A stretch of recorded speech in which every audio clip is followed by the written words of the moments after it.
Hola amigos, buenas noches, ¿qué tal están? Es jueves 10 de abril y esto es El Arca de Marisa. Espero que nos acompañen en la singladura que ahora iniciamos y que vamos a compartir en esta primera parte con el concejal de Turismo en el Ayuntamiento de Lorca, Francisco Félix Montiel. Paco Montiel, buenas noches. Hola, bienvenido. Buenas noches, muchas gracias. Los tertulianos que nos acompañan en esta ocasión son, por una parte, el profesor de Tecnología en el Instituto Príncipe de Asturias, Juan Francisco Soriano. Buenas noches, Juan Francisco. Muy buenas noches, Marisa. Continuamos con el catedrático de Filosofía, que fuera alcalde de nuestra ciudad por las siglas del Partido Socialista Obrero Español, senador y diputado a Cortes, José Antonio Gallego López. Bienvenido, José Antonio. Muchas gracias, bien hallados. Y completa la terna de tertulianos el abogado, politólogo y presidente de la Federación San Clemente, que aglutina a moros, cristianos y judíos, Luis Antonio Torres del Alcázar. Un placer tenerte aquí. El placer es mío, buenas noches a todos. Pues estamos ya a escasos minutos, horas prácticamente de que arranque la noche más azul del año y prestos y dispuestos a recibir una importante cantidad de turistas en nuestro municipio que vengan a disfrutar de nuestros desfiles bíblico-pasionales. Pero la primera pregunta habría que hacerla de la siguiente manera, Paco Montiel: ¿cómo se han ido captando esos turistas a lo largo de todo el año?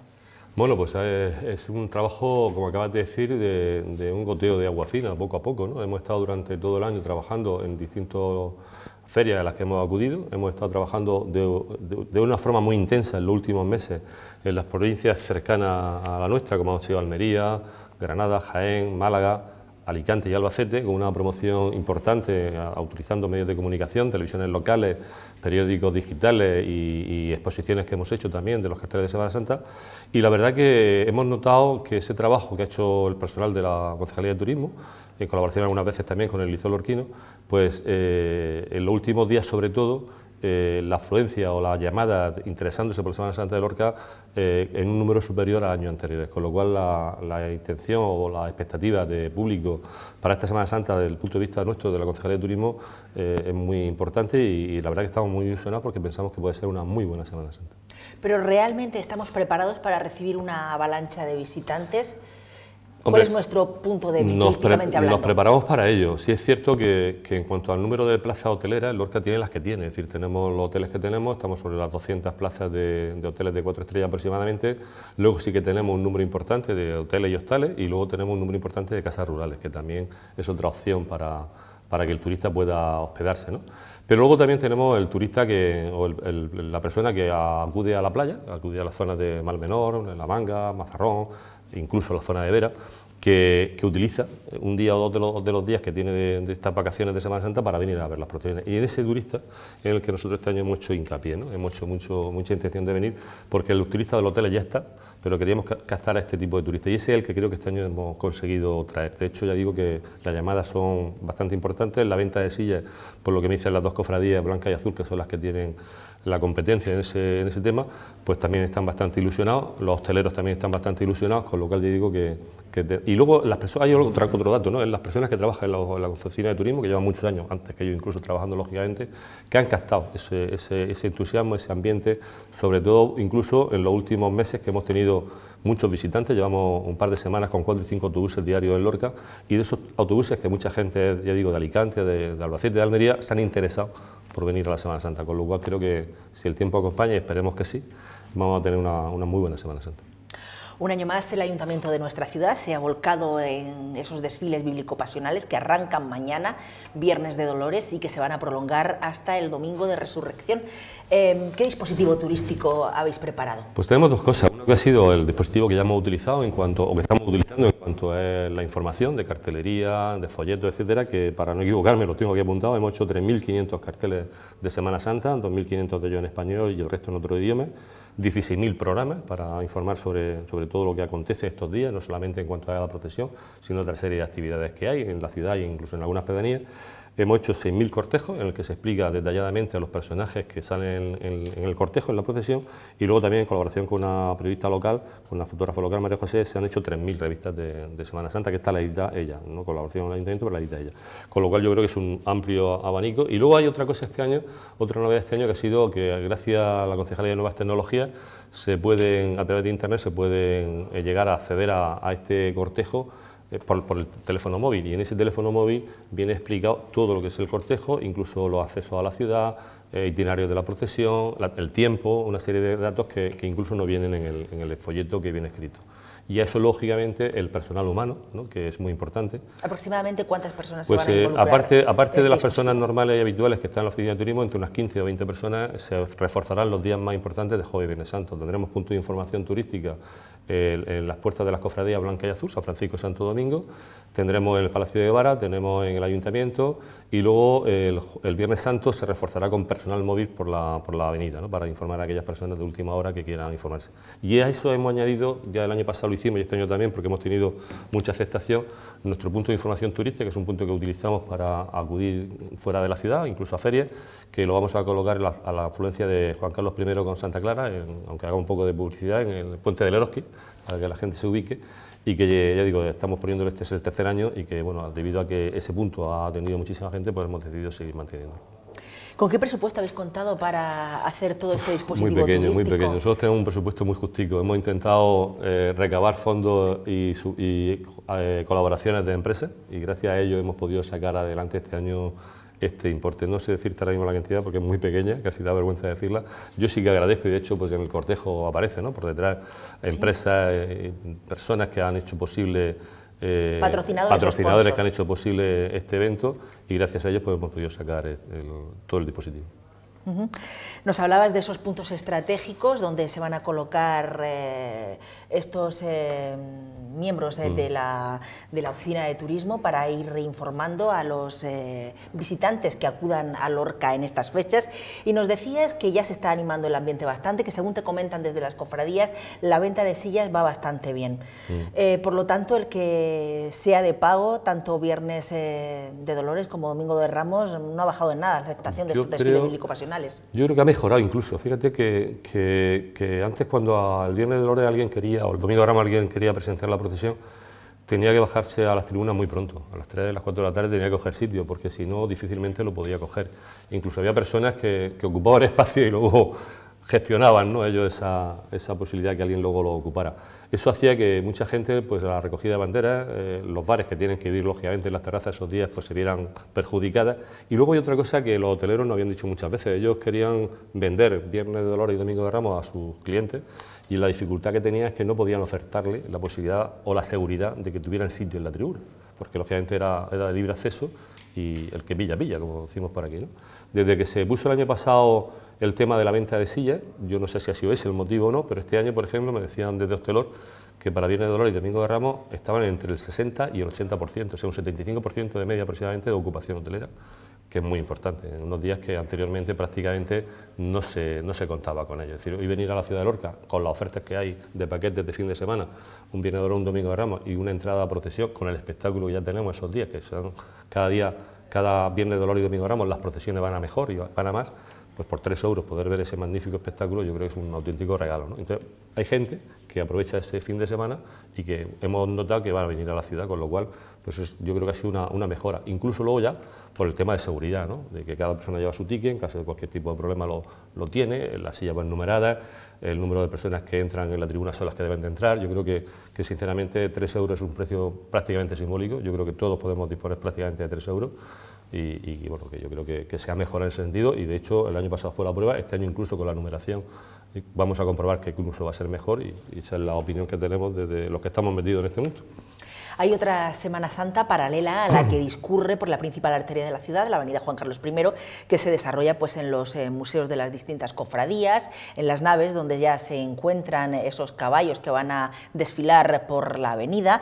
No sé si los turistas van a tener posibilidad de presenciar ese arreglo de tronos, cómo se enjaezan los caballos. ¿Si habéis pensado en eso? Sí, eso ya lo hicimos, Merced fue el año pasado, el anterior, el primer año que lo hicimos, tuvo mucho éxito, esas visitas que conocemos como la otra Semana Santa, desde Lorca, desde el tiempo Se organizan, son visitas a las que se debe, las personas que quieran acudir a ellas deberían de llamar a la oficina de turismo o a Lorca del Tiempo o en la página web y apuntarse, reservar, porque son números reducidos de determinado número de personas.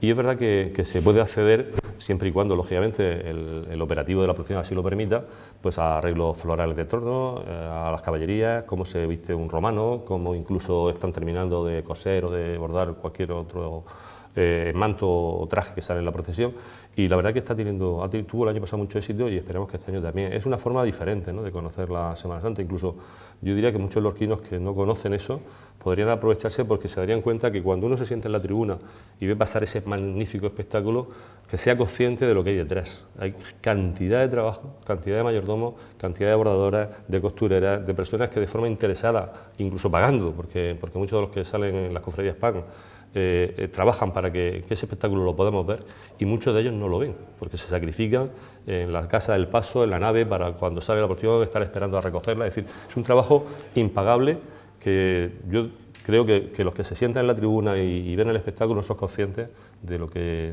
hay detrás. Un trabajo impresionante durante todo el año, pero esos días es increíble. ¿Habéis puesto en marcha este año, desde la concejalía que tú diriges, alguna novedad, alguna iniciativa nueva que permita tanto al foráneo como al lorquino integrarse aún más en nuestra Semana Santa? Bueno, hemos hecho varias cosas. Yo creo que lo de la página web de la Concejalía de Nuevas Tecnologías es importante. Y luego hemos hecho algo que ha sido el poder facilitar a la persona que viene de fuera el acceso a la tribuna de una forma mucho más fácil que anteriormente. Ya es desde la Consejería de Murcia, la Consejería de Turismo, de Nuevas Tecnologías de allí. Los técnicos han trabajado desde el mes de mayo aproximadamente, junto con las cofradías blanca y azul, para poder sacar esa página web, para poder comprar las sillas por internet, ¿no? Este es el primer año que se ha hecho. En la venta de esas sillas pusieron unas 3.500 sillas a la venta, de las cuales más de 1.000 se vendieron, estoy hablando de datos de hace 8 o 10 días, con lo que es un porcentaje bastante importante, y eso ha facilitado, pues lógicamente, que había personas que no eran de Lorca, los de Lorca también han podido comprarle, pues que del extranjero, que teníamos una dificultad, sobre todo por el idioma, que cuando llamaba a una de las dos cofradías, pues lógicamente la persona que estaba pendiente de esa venta de sillas, pues no dominaría, a lo mejor dominaba el inglés, pero no el francés o el alemán. Y de esta forma pues se ha podido acceder a esa venta de sillas fuera de Lorca y sobre todo en el extranjero. Creo que eso ha sido una innovación importante. Yo creo que en 2 años hemos hecho algo que estaba muchos años detrás de ello, que ha sido el vender las sillas Viernes de Dolores y Domingo de Ramos y sacarlas a la venta por internet. 2 cosas que han costado más de lo que la gente se puede creer, porque aquí en Lorca somos muy tradicionales en el tema de Semana Santa y esto parecía que eran algunas innovaciones que podían causar un poco de rechazo, pero bueno, yo creo que han sido aceptadas por todo el mundo y bueno, y este año sobre todo el tema de la venta de sillas, que lógicamente supongo que habrá algún fallo, algún defecto, intentaremos para el año que viene subsanar, creo que ha sido otro aliciente importante. Hablaba el concejal de Turismo de esos turistas extranjeros que estamos ya esperando con los brazos abiertos, como cantaba Antonio Machín, para que vengan a Lorca a dejarnos sus divisas. Y según me comenta, el cartel de Semana Santa, el cartel anunciador, ha tenido bastante aceptación, les ha resultado bastante llamativo a esas personas extranjeras. Por lo tanto, polémica aquí, pero más allá de nuestras fronteras, cumple el objetivo y llama al personal para que se motiven a visitar algo tan llamativo como esto, una cuadriga. Sí, bueno, la Semana Santa de Lorca, nosotros cuando vamos fuera, decía anteriormente cómo la vendíamos, ¿no? Pues cuando sales fuera de la ciudad, lógicamente, intentas vender toda la ciudad de Lorca en su conjunto. Semana Santa, moros y cristianos, carnaval, turismo rural, gastronomía, monumentos, etcétera. Pero hay algo totalmente distinto al resto de lo que puede ofrecer cualquier ciudad, que es la Semana Santa de Lorca, una Semana Santa diferente. Yo cuando alguien me dice, oye, ¿qué tal? Le digo, mira, si quieres conocer Roma, no vayas a Roma, ven a Lorca, que la vas a conocer en su época. Si quieres conocer Egipto, ven a Lorca. Si quieres conocer el Imperio Asirio Babilónico, ven a Lorca. Si quieres conocer al pueblo de Israel, ven a Lorca. Es decir, en una ciudad en la que en un día, en 3 horas, puedes conocer todas esas civilizaciones, pero no en la época actual, sino en la época antigua, con sus trajes, con su espectáculo, con el espectáculo que montan los espectadores y con el entusiasmo que se derrocha cuando pasan las imágenes religiosas, solamente aquí.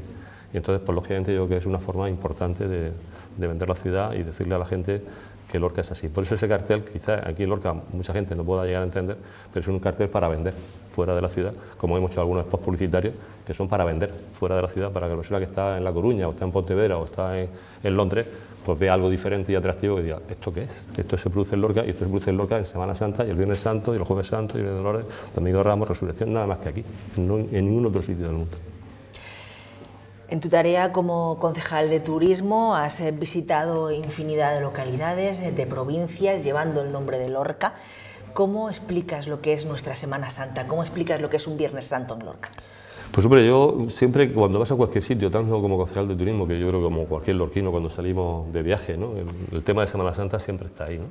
Pues intentamos transmitir ese entusiasmo, ¿no? Que solamente en Lorca se puede vivir, que es difícil de entender muchas veces hasta que no vienes aquí. Yo tengo amigos incluso que están muy metidos en Semana Santa de Andalucía, de Sevilla, y cuando han venido a Lorca me han dicho, oye, que he llorado, igual que he llorado en la Macarena, es que esto es increíble, es que lo que transmite Lorca, el entusiasmo, el fervor y demás. Yo me recuerdo hace algunos años, cuando presentamos toda la programación de Semana Santa en Madrid, y tuve que decir ahí unas palabras, pues yo hablé de todo y al final le dije a las públicas, digo, mi gente de turismo ha hecho un trabajo impresionante, pero hay algo que no han podido hacer, que es transmitir el olor, la sensación, el calor, el entusiasmo. Para eso hay que venir a Lorca. Entonces, pues eso es lo que intentamos transmitir, ¿no? Llevarle toda la publicidad, toda la propaganda, todo lo que podamos, todo el papel, todo el folleto, todo el audiovisual, pero decirle que para sentir eso hay que venir aquí, que en Lorca en Semana Santa es donde se siente todo eso de una forma muy especial. Quedan ya poquitas semanas para que cuando vayáis por ahí publicitando nuestras procesiones podáis añadir eso de bordados de Lorca, patrimonio inmaterial de la humanidad por la UNESCO. Pues en eso estamos, en eso estamos. Hemos hecho pasos importantes, tanto la Concejalía de Turismo como la Concejalía de Cultura, mi compañera Sandra lleva un trabajo importante también ahí, y todo el personal de esa asociación que se ha creado para fomentar el que Lorca sea patrimonio histórico, o sea, patrimonio de la humanidad, el bordado, la técnica del bordado. Se está trabajando ahí, los pasos son importantes y yo creo que están en el buen camino. Se ha declarado bien de interés cultural no solamente los textiles que ya había anteriormente, que son los únicos que hay en España, en el Paso Azul y en el Paso Blanco, sino algunos más en otras cofradías, y luego se ha declarado lo que es la técnica del bordado, de bien de interés cultural, ¿no? Y hace poco, pues en el Congreso de los Diputados tuvimos una presencia importante de gente de Lorca, viendo cómo se aprobaba allí también ese apoyo para que cuando tengan que votar, pues ya llevemos ese enchufe, ¿no?, por parte del Congreso para que esto salga adelante. Es difícil, es un trabajo lento, porque cada año solamente es un número determinado los que pueden acceder a esta distinción. Tampoco me preocupa demasiado, yo creo que el bordado de Lorca, tanto si es como si no es, tiene un valor incalculable, pero bueno, si tenemos aparte de eso esa marca, pues lógicamente es importante porque nos pone en una publicidad, en un lugar determinado, pero que, bueno, que no es una cosa que sinceramente me dé el sueño, porque el bordado de Lorca está por encima de incluso del título de Patrimonio Inmaterial de la Humanidad. Eso es algo que está alegrando a buen seguro a infinidad de lorquinos que nos están siguiendo esta noche. Yo es lo que siento y lo que pienso. Vamos a darle la palabra, si te parece, a nuestros contertulios y vamos a comenzar por el profesor de Tecnología en el Instituto Príncipe de Asturias, Juan Francisco Soriano. Cuando quieras. Muy buenas noches, Paco. Yo quería, en primer lugar, felicitarte porque creo que estás haciendo un trabajo muy importante y, sobre todo, potenciando y dinamizando cambios, que ya lo habéis estado comentando, no voy a abundar en ellos, todo esto de que las sillas de Viernes de Dolores, del Domingo de Ramos, que había gente muy agorera que decía que esto iba a ser un desastre. Yo te felicito porque los cambios, no todos son buenos, pero en general en la vida hay cambios, hay que cambiar, hay que avanzar, y creo que es un avance positivísimo para todo lo que es la Semana Santa de Lorca, y además yo creo que, ¿por qué no decirlo? Creo que las cosas cuando te cuestan algo, aunque sea poco, a veces se valoran más. Pero vamos, yo como se ha abundado en todo lo que se ha dicho, no voy a repetirme. También me gustaría decir que creo que Paco es un concejal que a veces no es suficientemente valorado. Se considera a veces como un político de perfil bajo, entiéndaseme, que él no procura estar metido en intrigas, en enredos, en ese tipo de jaleos. Sin embargo, tiene buenas ideas y creo que a veces deberían hacerle incluso más caso del que le hacen. Y por no extenderme y no ser tampoco pelota y excederme en esto, sí que le voy a lanzar una pregunta muy concreta, que yo sé que él está detrás de ello y preocupado, que es el tema del entorno de la Plaza de España, es decir, el tema de San Patricio, la oficina de turismo y tal, ¿eso para cuándo? Pues sí, me has dado en el sitio. Eso es un deseo, una aspiración y no sé cómo decirte más de intentar llevar y quiero llevar la oficina de turismo a la Plaza de España, un lugar ya que está visto, hemos incluso visitado y que estamos pendientes pues, de que podamos hacer las obras necesarias para llevarla. Yo estoy totalmente convencido de que es una forma de revitalizar la zona de la Plaza de España, porque la ciudad de turismo tiene una apertura de mañana y tarde, va todo el turista de la ciudad, pasa por allí, y si queremos lógicamente que el casco histórico y la Plaza de España tenga vida, pues hay que darle vida, y deberíamos ser nosotros, la administración, en la que intentáramos de hacerlo, ¿no? Yo estoy detrás de ello, espero y deseo que antes de acabar este periodo de concejal de turismo pueda conseguirlo, y en eso estoy deseando poder decir que tenemos la oficina de turismo en la Plaza de España. Esperemos que sea pronto. Turno ahora para José Antonio Gallego.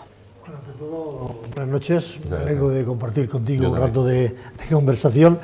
Y yo sin ánimo, como decía Juan Francisco, sin ánimo de ser pelota, pero sí de ser justo, creo que hay que reconocer la labor en la difusión de Lorca, que desde tu concejalía y tú a la cabeza, pues habéis hecho durante estos años, aprovechando incluso pues, el hecho desgraciado del terremoto que habéis sabido transformar positivamente. Y es bueno que las desgracias también se les vea su dimensión positiva, pues en aquella feliz idea de Lorca en reconstrucción, o era así como estaba. Por lo tanto, me parece que la línea de trabajo pues es muy eficaz para Lorca, y como lorquino pues yo me alegro muchísimo. Respecto a la Semana Santa, yo vería dos dimensiones, una de la procesión hacia adentro y hacia afuera. Hacia adentro, efectivamente, se deja en manos y a la autonomía de las directivas de las procesiones, pues que hagan lo que tengan que hacer. Y de hecho que lo hacen con esa rivalidad y ese ánimo de superación de año para año. Y hacia afuera, el ayuntamiento pues ha tomado en eso la iniciativa, y me alegra al haberte oído decir que ya hay empresas, porque siempre hemos echado de menos que se implicaran en cada vez más empresas de Lorca en la promoción de las procesiones y en montar, si dijéramos, pues el escenario propicio para la gente que viene a Lorca y para que esté aquí. Por lo tanto, mi pregunta iba a ir por eso, de si cuántas empresas o qué acogida hay en las empresas para implicarse durante todo el año, y luego fundamentalmente en estos días en que las procesiones, Lorca, por tanto, pues sea más conocida, la gente que venga se convierta en embajadores y propagandistas de lo que es Lorca y lo que es la procesión. Y en ese aspecto, pues yo creo que es un trabajo que merece la pena, el implicar, como digo, a la empresa, y que el ayuntamiento pues siga en esa línea de dar a conocer lo mucho que tiene Lorca. Pues sí, no, efectivamente, como acabas de comentar, ¿no? Debido a la necesidad económica, pues tienes que buscar fórmulas para poder seguir haciendo la publicidad, sobre todo, que es lo que hacemos desde turismo, ¿no? Cuando el terremoto, lógicamente, tuvimos mucha ayuda, en el sentido de que muchas empresas a nivel internacional, incluso internacional, pues nos ofertaron campañas publicitarias prácticamente gratuitas. Yo recuerdo pues, en Iberia, en Ola, etcétera, una serie de publicaciones a nivel nacional muy importantes que nos facilitaron en aquel momento el poder publicitarnos de forma gratuita. Luego, lógicamente, cuando pasa esa época del terremoto, ya se ha superado un poco ese momento, pues hay que buscar empresas que te echen una mano. En concreto, pues nosotros tenemos distintas empresas comerciales, de bancos, cajas de ahorro, que nos han pagado pues, el tema del cartel de Semana Santa, el tema del folleto del cortejo, los puntos de información. Una empresa también médica de aquí, Lorca, nos va a subvencionar uno de los puntos de información. Estamos buscando ese tipo de empresas, ¿no? Y luego la salida fuera de la ciudad, Hostelor ha sido una ayuda muy importante, ¿no? Los hosteleros fueron conscientes desde hace tiempo de que lógicamente el ayuntamiento debe de promocionar, y así yo se lo he dicho siempre, ¿no? La ciudad en su conjunto, pero luego hay empresas que se benefician de esa venta de la ciudad, y aquellos que más se pueden beneficiar en determinados momentos, porque también lo pasan muy mal, no vayamos aquí que digan todo el mundo que... Pero sí que es verdad que ellos han hecho un esfuerzo muy importante también y han ido con nosotros, y eso nos ha facilitado llegar a los sitios que hemos llegado mejor y a más sitios de los que podíamos llegar. Entonces, pues eso desde hace algún tiempo estamos colaborando con ellos, estamos trabajando con ellos, y eso nos ha facilitado mucho el trabajo. Una vez que está satisfecha la curiosidad de José Antonio Gallego, vamos a darle la palabra a Luis Antonio Torres del Alcázar. Cuando quieras te escuchamos. Buenas noches, Paco. O señor vicealcalde, porque resulta que tu título oficial es vicealcalde, aunque muchas veces la gente no lo sabe. Pues bueno. Es que con la nomenclatura de las grandes ciudades, pues a Lorca tenemos un vicealcalde que le corresponde el título a Paco Montiel. Lo que pasa es que Paco Montiel es una persona muy humilde y no utiliza ese título, le gusta más ser concejal. Yo soy Paco Montiel. Sí, también es verdad, también es cierto, es verdad, que es Paco Montiel, pero bueno, si utiliza algún título, dice, soy el concejal de turismo del Ayuntamiento de Lorca. El concejal de Lorca es un puesto, la verdad, que las personas que lo han tenido, como Antonio, que ha sido alcalde, representar a tu pueblo, la verdad que es un orgullo y una satisfacción enorme, de verdad. De tu exposición, yo no tengo que hacerte preguntas, pero voy a hacer una reflexión sobre lo que has comentado a lo largo de tu exposición. Es el paradigma del buen político en la política que has llevado a cabo ahora mismo al frente de la cartera de turismo. Y voy a explicar el porqué. Como politólogo, otras veces me pregunta Marisa, dice, ¿tu opinión como politólogo? Pues hoy voy a hacer la opinión como politólogo sobre el... Aunque no va a ser peloto, porque normalmente yo suele ser el me vaya a poner un color que no soy, o sea, no sé. Pero bueno, la verdad es que con tan poca escasez de presupuesto económico, has conseguido lo que es una política eficaz y eficiente, porque tu objetivo era promocionar Lorca fuera de la ciudad y en concreto su Semana Santa, a la que tú tanto cariño y empeño le tienes. Y es evidente que, bueno, lo has conseguido posiblemente de modo con intención, pero también de modo inintencionada, es decir, que tampoco tú no pretendías, por ejemplo, que se creara polémica con el tema del cartel. Pero yo me acuerdo de que cuando surgió el tema de la polémica, muchos lorquinos, que muchas veces pasaban del tema del cartel de hacía bastantes años, del cartel de Semana Santa, se puso de nuevo los ciudadanos de a pie de Lorca con la intención de decir, ¿y cómo es el cartel de este año que está todo el mundo diciendo qué pasa con él? ¿Qué si tal? Bueno, pues yo me recuerdo de que estaba en una cola de un banco de aquí de Lorca y una señora que yo no conozco de nada me preguntó y dice, oiga, ¿usted que sale en la tele? ¿Qué le parece a usted el cartel de Semana Santa? Digo yo, pues yo le contesté y te voy a decir lo que le dije. Digo, mire, usted imagínese que aparece en una exposición en Madrid de todos los carteles de Semana Santa de toda España. Y en todo aparecerá un nazareno, un Cristo, una dolorosa, una Virgen de Amargura, una imagen religiosa a fin de cuentas. Y en todo ese mare magnum de crucifijos y imágenes, algunas de ellas tétricas, aparece la cuadriga que aparece en el cartel de Lorca. ¿No cree usted que resaltará esa cuadriga con respecto a todos los demás carteles de Semana Santa de toda España? Y dice, pues tiene usted razón. Digo, pues el señor Paco Montiel consiguió su objetivo. Nos está promocionando, ya no solo por la polémica que eso genera, sino que además se consigue que hagamos la gran diferencia que tiene Lorca con respecto a otras Semanas Santas de Lorca, con todo el debido respeto a todas las demás manifestaciones antropológicas y religiosas que ocurren a lo largo y ancho del territorio español. Por tanto, creo que desde el punto de vista conseguir con tan poco dinero tanto es evidentemente magnífico. Y sobre todo algo que has dicho que es esencial. La Semana Santa de Lorca no la tenemos que vender en Lorca. Si en Lorca ya bastante tenemos, la sabemos, quien quiera ser blanco, quien quiera ser azul, quien quiera coger la maleta y se larga del pueblo en estos días porque dice que no la aguanta, que también están en su derecho, evidentemente, pero donde tenemos que venderla es fuera para que, como bien se ha comentado, la divisa venga. Y además, digo que es una política pública perfecta lo que has llevado a cabo, porque has conciliado cofradía, que es un agente, actor de la Semana Santa, hostelería, que es otro actor de la Semana Santa, y además al pueblo de Lorca, porque de alguna manera es al que tú representas, y todos ellos, a final de cuentas, crean una serie de sinergias que beneficia al conjunto de los lorquinos y promociona lo que es la Semana Santa de Lorca y la hace más grande y crea dividendos, porque la administración debe de intervenir lo mínimo dentro de una política propia de tu partido al que pertenece, pero consiguiendo unos grandes objetivos económicos para los que todos los agentes que participan en ella, es decir, las cofradías consiguen su beneficio económico con la venta de las sillas y los hosteleros también consiguen su beneficio desde el punto de vista de su empresa. Y la administración ha puesto el mínimo dinero, lo suficiente, pero para conseguir los objetivos esperados. Por tanto, enhorabuena, que no todos los días te doy enhorabuena, como dice Marisa. Algo querrá. Ahí es donde alguien le ha dado la tecla. Miedo. Algo querrá. No. Una última curiosidad, sí, bueno, Paco. Bueno, perdón, sí, no. Dime. No, quería comentarle lo que decía, pero yo dar las gracias a los tres, ¿no? de esto que habéis estado comentando. Yo no elegí el cartel de Semana Santa, lo eligió un jurado, yo solamente lo convoqué, quiero que eso quede claro, y un jurado que mayoritariamente era de color diferente al dibujo que aparece o a la imagen que aparece en el cartel, no lo hice yo. Y luego, lógicamente, el trabajo no es mío, el trabajo es de todo el equipo que hay. Esto es como un equipo de fútbol, hay un entrenador, hay unos jugadores, cada uno tiene su misión, y es verdad que yo tengo un grupo de gente humana en la concejalía y en los carteles del tiempo impresionante, que trabajan muchísimo, no le echan horas, y hay una cosa muy importante, que les gusta, que eso es muy importante, trabajan porque les gusta. La curiosidad que tenía ya para concluir la charla esta noche con el concejal de Turismo. ¿Vas a procesionar este año acompañando a la Virgen de la Amargura, la titular de tu cofradía, o lo vas a ver desde el palco? No, yo salgo en procesión dos días. El Domingo de Ramos desde hace muchos años, que yo ya creo que tengo incluso derecho a la jubilación, porque tengo 59 años, yo creo que estoy saliendo toda mi vida, no sé ya si ya tengo derecho a la jubilación como hebreo, el domingo de Ramos, y el Viernes Santo, si Dios quiere y no pasa nada, pues llevando a la amargura. Sí.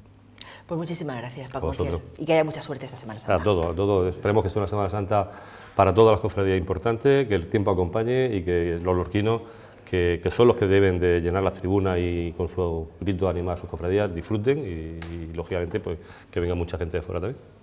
Semana Santa, ya lo saben todos ustedes, amigos, que podrán presenciar a través de Comarcal Televisión, porque les vamos a estar acompañando en riguroso directo, Viernes de Dolores, Domingo de Ramos, Jueves y Viernes Santo. Paco Montiel, muchísimas gracias. Gracias a vosotros. Amigos, vamos a hacer una pausa para la publicidad y enseguida continuamos ya en Tiempo de Tertulia con Juan Francisco Soriano, José Antonio Gallego y Luis Antonio Torres del Alcázar. Hasta ahora mismo.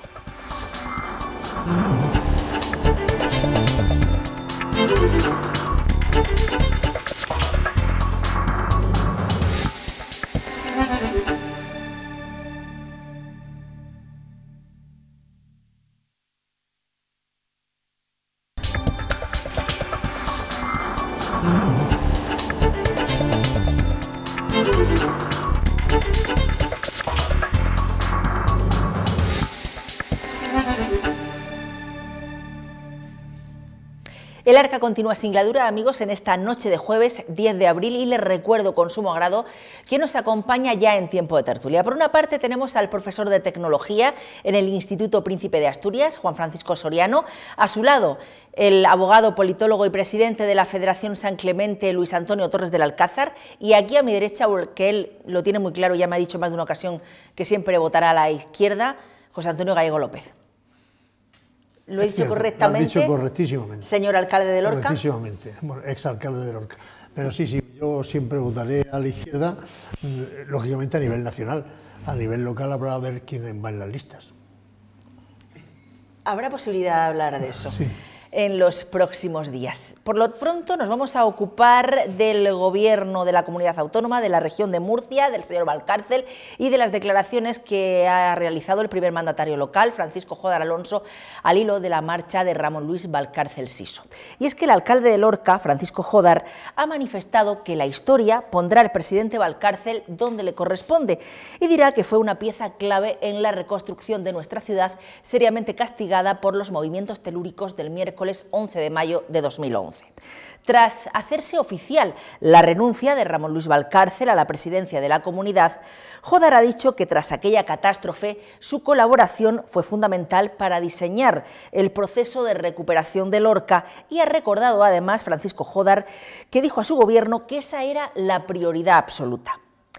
Francisco Jódar ha abundado también en los esfuerzos económicos y de gestión que ha realizado en los últimos 3 años Ramón Luis Valcárcel para hacer posible que la ciudad comenzara a ser reconstruida. Se ha volcado con Lorca, lo ha hecho incluso con dinero que no tenía y que tuvo que pedir al Estado y al Banco Europeo de Inversiones y ha considerado que su entrega a la recuperación de Lorca tiene que ser agradecida por todos los lorquinos. El alcalde además ha opinado que si no hubiese sido por la comunidad autónoma, pero muy especialmente por el presidente Valcárcel, pues él puede asegurar que los lorquinos lo habríamos pasado francamente mal, mucho peor de lo que ya lo hemos hecho. Además, Francisco Jódar añadía que si estamos pensando en una ciudad nueva a día de hoy es gracias a Valcárcel. Además, el alcalde ha explicado que la comparación, la región que encontró Valcárcel cuando llegó a la presidencia hace 19 años y la que ahora deja, nos da una visión de todo lo que ha sido capaz de hacer durante sus sucesivos mandatos. Esa labor, manifestaba el primer mandatario local, Francisco Jódar Alonso, no puede quedar empañada por el hecho de que se vaya en un momento de crisis en el que todo escasea. Además, el alcalde también se ha referido a todo el bagaje de infraestructuras y de progreso que deja el presidente Valcárcel a su salida del Ejecutivo. Yo no sé, Juan Francisco Soriano, si era este el discurso que tú esperabas del primer mandatario local, Francisco Jódar Alonso, en las postrimerías de gobierno de Valcárcel. Sí, claro, sí. Vamos, no por nada, porque esto lo viene diciendo Paco Jódar ya hace años, o sea, esto no es nuevo. No, vamos, lo que me hubiera sorprendido es lo contrario, hubiera sido sumamente sorprendente. Yo, por tratar de no dispersarme mucho, me voy a ceñir al núcleo un poco que ha sido de la trascendencia del presidente para la recuperación de Lorca, pero si no necesitaríamos aquí un monográfico y réplica y no es cuestión, ¿no? Entonces yo creo que yo extraería una conclusión muy significativa de esto, porque en lo que nos estaba comentando se decía que el presidente regional tuvo que embarcarse para ayudar a Lorca en dineros que no tenía. Y a mí de esto se me deriva una conclusión negativa para otros, no para el presidente de la comunidad autónoma de la región de Murcia, negativa para el gobierno de la nación. El gobierno de la nación no ha estado a la altura de las circunstancias que han ocurrido en Lorca, y ni de un signo político ni de otro. Y esto ha conllevado que efectivamente yo creo que el gobierno de la comunidad autónoma se haya tenido que implicar en la recuperación de Lorca en un grado que no le correspondía, en una magnitud que ni siquiera un gobierno de una comunidad como la región de Murcia tiene la capacidad y los recursos para por sí solo sacar esto adelante. Entonces, desde ese punto de vista, yo lo que considero es que sí que se ha implicado el gobierno de la comunidad en lo que ha podido hacer y le han dejado.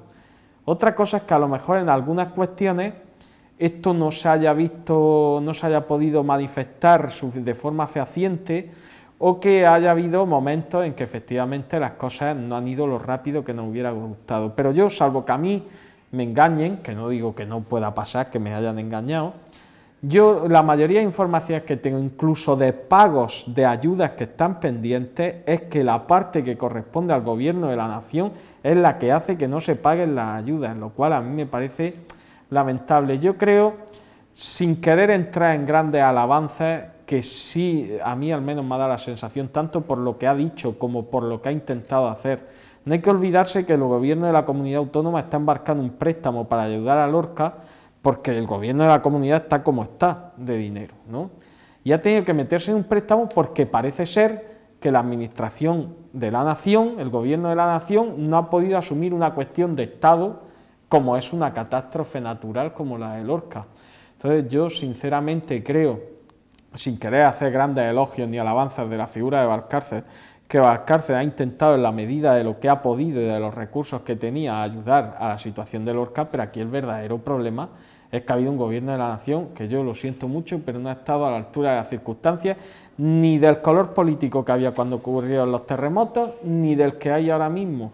Y a mí me duele más con el que hay ahora mismo porque es mi partido, pero sinceramente yo tengo la sensación de que nos han echado el marrón a la comunidad de Murcia y a Lorca, y vosotros corréis y ahí os quedáis. Esa era la opinión de Juan Francisco Soriano. Turno ahora para José Antonio Gallego, en este momento en el que ya llega el momento, el instante de hacer memoria. ¿Qué crees que ha aportado Ramón Luis Valcárcel a Lorca? ¿En qué la ha beneficiado o en qué ha podido perjudicarla?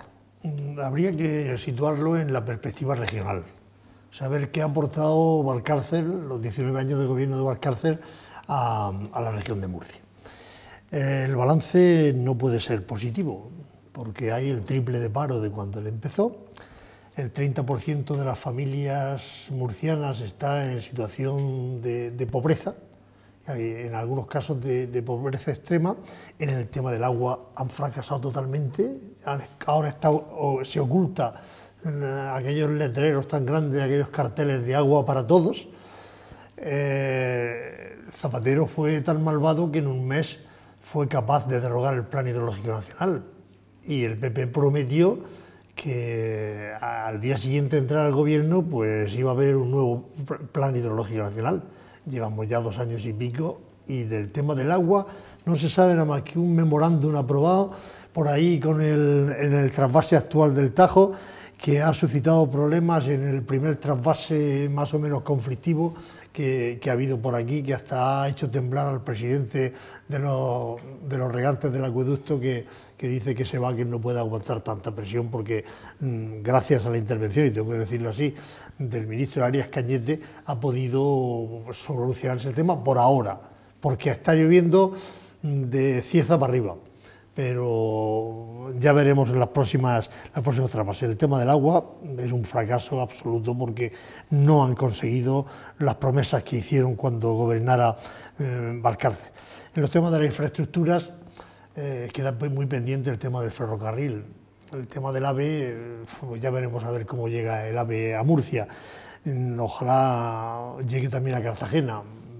Lo de Lorca ni se sabe. En ese aspecto pues lo veremos. el aeropuerto de Corbera pues ha sido hoy por hoy un fiasco que ha cargado el endeudamiento de la región. En lo que respecta a Lorca, en el terremoto ha habido en la gestión de Valcárcel luces y sombras. Ya se han apuntado aquí algunas de las luces y algunas de las sombras. Es cierto que el gobierno regional se comprometió a financiar el 50% de la reconstrucción de aquella manera, porque había unas elecciones inmediatas y había que hacerlo con el gobierno entonces todavía del Partido Socialista, y que después se ha ido demorando en el tiempo y los retrasos han sido reconocidos incluso por los mismos miembros del Partido Popular. No quiero ser negativo en todo, tengo que reconocer que a nivel internacional, que en la presidencia de las regiones, el papel de Valcárcel ha sido muy positivo. Ha sido muy positivo y ha hecho una buena gestión y una buena labor en Europa, que le va a valer como reconocimiento para ir en las listas europeas. Ojalá le siga yendo también y que ahí se note que es murciano y que, como ha dicho ahora en su despedida, pues lleva a Murcia consigo. Ese es mi balance más o menos apresurado de cómo ha sido la labor de Valcárcel en estos años. ¿Cómo cree el politólogo que pasará Ramón Luis Valcárcel a la historia de Lorca? A la historia de Lorca, tú lo has dicho. La verdad que la perspectiva histórica siempre se la dará el tiempo, es obvio, pero ahora mismo lo que importa es el presente. Tenemos una certeza que el pasado ya es pasado, el futuro pues está por ver, y ahora mismo, en la situación en la que se encuentra ahora mismo el señor Valcárcel, pues no tiene lo que es una excesiva buena popularidad entre los ciudadanos de la ciudad. Eso es obvio y evidente porque la realidad es la que impera. Y bueno, y todo debido a raíz del tema del terremoto y de la gestión del mismo, en el que, pues bueno, los ciudadanos son conscientes en muchos sentidos, y además eso es algo que está ahí pendiente, y además me lo manifiesta mucha gente, que además lo dicen así, dice, es que la alcaldía no puede hacer más, todo depende de Valcárcel y depende de Rajoy. Y eso lo dicen. Y los ciudadanos son muy inteligentes en ese aspecto y son conscientes que la culpa se la echan realmente al gobierno regional y al gobierno nacional. Yo, cuando a mí me dice, señor alcalde, que tengo que discrepar de Paco Jota en ese tema, Ramón Luis Valcárcel tenía que comprometerse con Lorca por 3 razones. Por una razón del cargo, que es la primera, pues que era el presidente de la región de Murcia en el momento en que ocurrieron los terremotos y luego fue reelegido como presidente del mismo, y por tanto tenía una obligación porque Lorca pertenece a la región de Murcia y tenía que obligarse con Lorca. O sea que no hay que tampoco santificarlo ni beatificarlo ni nada por el estilo, porque es una obligación que iba intrínseca al cargo que ostentaba y ostenta. Ostentaba en el momento en el que ocurrió el terremoto y luego le fue revalidada en su momento también cuando pasaron las elecciones regionales del 2011. Luego también por una razón de justicia. Es evidente de que si en el contexto de la región de Murcia hay una zona más desprotegida, más desvalida, como era en el caso, era Lorca, y lo sigue siendo todavía, no solo ya porque toda la región de Murcia está afectada por la crisis, y además por todas las circunstancias del paro, crisis y todo lo que se quiera llegar, aquí además se unía una guinda, por desgracia no dulce, sino en todo caso muy amarga, que se llamaba terremoto y todas las consecuencias que conllevaba. Por lo tanto, también tenía una obligación de justicia para con Lorca. Y luego también tenía una obligación desde el punto de vista de lo que se llama en teoría política la discriminación positiva. Debía de discriminar positivamente a favor de Lorca todas las ayudas que pudiera promover desde el punto de vista del gobierno regional, creando políticas favoreciendo la recuperación de la ciudad de Lorca. Porque como bien él manifestó en muchas ocasiones, y me lo ha manifestado a mí personalmente, y lo he dicho ya en muchas ocasiones también en esta misma mesa, la región de Murcia se sustenta en tres patas, porque es una mesa con 3 patas en el que hay 3 grandes ciudades y Lorca evidentemente es una de ellas, y si Lorca no se sustenta, evidentemente hay un gran problema para el conjunto de la región de Murcia. Por lo tanto, yo veo que no hay que santificarlo, ha cumplido con su obligación, con luz y con sombra, como ya se ha manifestado en esta mesa, y evidentemente yo solo me surge una pregunta. Él cometió un error, fue a asumir 50%, olvidando de que la región de Murcia es una región pequeña y no podía asumir el 50% de la reconstrucción de la ciudad de Lorca por los daños ocasionados por el terremoto. Y ahí yo creo que cometió un error, posiblemente la premura, la situación de que haya un gobierno de otro color, el apuntarse tanto. Yo no sé qué es lo que ocurrió, pero realmente ahí se cometió un error. La región de Murcia no podía asumir ese 50% de la reconstrucción de la ciudad. Y eso se debe de asumir desde un punto de vista objetivo, y además es algo que todo el mundo lo entiende. Dice, hay quien se lo demandará y hay quien se lo recriminará y hay quien... Pero bueno, es un error, pero bueno, ahí está. Pero lo que no podemos hacer es, y yo lo que sí que creo que debemos de analizar desde el punto de vista politológico, es que posiblemente ese endeudamiento que tantas veces nos lanzan los lorquinos, es que Valcárcel endeudó a la región de Murcia para poder reconstruir y cumplir con su compromiso del 50% de la reconstrucción de la ciudad como se comprometió en su momento.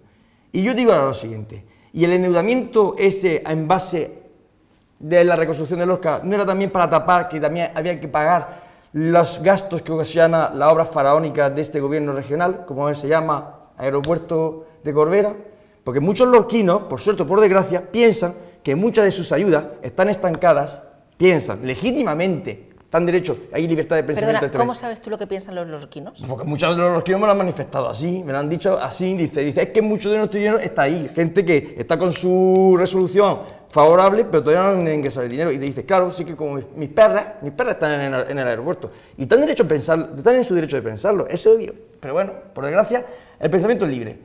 Otra cosa que sea o no cierto, eso pues que lo digan y que por tanto las personas que tienen la posibilidad de hacerlo. Y una cosa que no hay que negar, dicho todo esto, voy a decir algo brevemente, que, por favor. Lo único que me queda por decir es, voy a decir lo único bueno que voy a decir este hombre, por Dios, si no, mira, no lo digo, ala. Como tú quieras. Quería intervenir también brevemente Juan Francisco.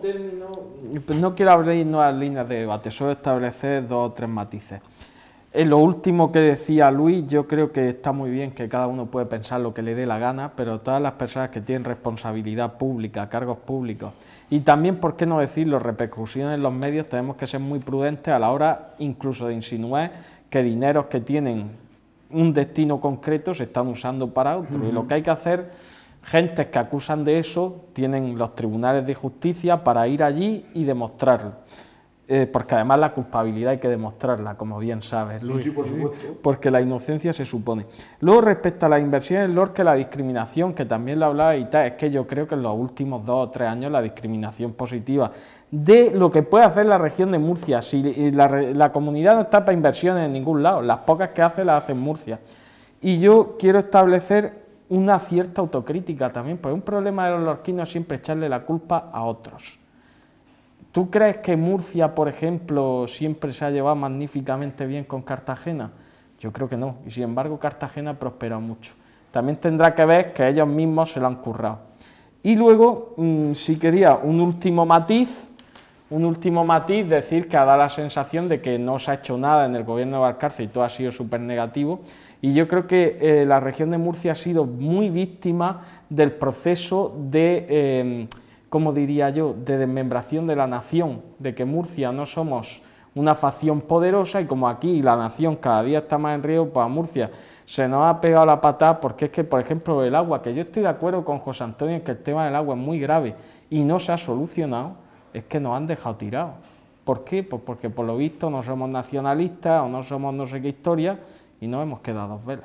Bueno, Brevemente, Luis Antonio, que tenemos todavía 5 temas más para poner esta noche sobre la mesa. Mira, el tema que estás comentando, Juanfra, tú sabes muy bien que ya hay partidos políticos que han alzado ese tema que he comentado, que no es cosa mía, tú lo sabes muy bien, que ya no solo lo que dicen los ciudadanos, sino también los propios, hay algunos partidos políticos que han manifestado de que consideran de que hay un problema con ese dinero. Yo lo único que hago es intentar reflejar aquí en esta mesa lo que piensan muchos ciudadanos. Si no les gusta al Partido Popular, lo siento mucho, pero es que el Partido Popular debe de pensar de que tiene que estar más cerca del pueblo y menos cerca de lo que son la corte y del poder. Porque el poder debe estar al servicio del pueblo, no el pueblo al servicio del poder. Eso es una cosa que debemos tener en cuenta en primer lugar. Ciertamente se han hecho inversiones en Lorca, pero no todas las necesarias. No te enfades conmigo. No, si no estoy enfadado contigo, si no estoy enfadado contigo, ni mucho menos. Lo que pasa es que tú sabes muy bien, Juan Francisco, que eso evidentemente no es lo que procede. Y yo tampoco te pretenda desviar con ese comentario jocoso que tú eres muy dado a ello. Y luego, por otro lado, voy a aprovechar para decir lo que no he dicho antes. El señor Valcárcel es el paladín del Partido Popular de Lorca, de la región de Murcia y de Lorca. Cuando Miguel Navarro gobernaba en Lorca, nadie votaba al Partido Popular y todo el mundo votaba a Valcárcel en Murcia. Yo sí lo votaba. Bueno, yo no estoy hablando de ti ahora, amigo. Tampoco te interrumpió cuando tú estabas hablando. Sí, y tú lo sabes muy bien, Juanfra. Bueno, por tanto, eso es algo que ahora mismo el Partido Popular a nivel regional va a tener que solventar. Va a tener que solventar, y además con lo que le viene en el futuro, me parece a mí que lo va a tener bastante complicado. Y por último, ya por decir, porque es que esto es increíble, digo, mira una cosa, sobre el tema de Cartagena. Tú sabes que el Partido Popular de Cartagena hizo un pacto con el Partido Popular de Murcia. No, yo eso no lo sé. Bueno, ¿Sabes tú? y lo Pero sabe yo no. muy bien en su momento determinado para neutralizar el cantonalismo en el cartagenero, que estaba en boga en su momento, y entonces eso supuso que para neutralizar y que el Partido Popular de Cartagena cogiera el enorme poder que tiene ahora mismo, es gracias a las enormes inversiones regionales que promovió en su momento Ramón Luis Valcárcel en Cartagena. Y por eso mismo Cartagena y su centro histórico está como está ahora mismo. Y chapó, porque la verdad es que está precioso. Pero hablábamos de Lorca, no de Cartagena. Sí, pero no, ya lo sé, pero es que él ha hecho referencia Y a estamos Cartagena. intentando tocar más temas. ¿Algo más que quieras No, puntualizar? yo ya está, si lo único que quería Perfecto, puntualizar pero tampoco te enojes conmigo, porque aquí el que se puede enojar esta noche es José Antonio, que no le dejamos dar puntada al pobre. No, yo ya he dicho lo que tenía que decir, entonces me considero satisfecho. Perfecto. Pues vamos con otro asunto, seguimos ahondando en este tema porque ya tenemos nuevo presidente en la comunidad. Se va Ramón Luis Valcárcel y entra Alberto Garre. El quinto presidente del gobierno murciano era, hasta mediados de marzo, el discreto vicepresidente del Legislativo Autonómico, un abogado de 62 años, portavoz parlamentario del Partido Popular en las dos primeras legislaturas de Ramón Luis Valcárcel, que había regresado en esta última a la política regional tras su paso por el Congreso de los Diputados. Precisamente fue en el Congreso, en octubre de 2008, Alberto Garre y su compañero de grupo, Arsenio Pacheco, también diputado por Murcia, acapararon portadas por romper la disciplina de voto del PP y votar en contra de la toma en consideración de la reforma del Estatuto de Castilla-La Mancha por conciencia y coherencia, decían, con su postura en defensa del trasvase Tajo Segura. Pese a llevar más de 30 años dedicado a la política, en la que entró animado por su esposa, según dice, Alberto Garre, al que ustedes en estos momentos están viendo en la Asamblea Regional, era citado sobre todo como el hombre que se había plantado en su partido para reivindicar la supervivencia del trasvase y como un portavoz minucioso, autor de largos y manuscritos discursos. Hace menos de un mes, Alberto Garre fue de nuevo la gran sorpresa en Murcia al conocerse que Valcárcel iba a proponer su nombre a la directiva regional del Partido Popular para que le sucediera en la presidencia del Ejecutivo murciano.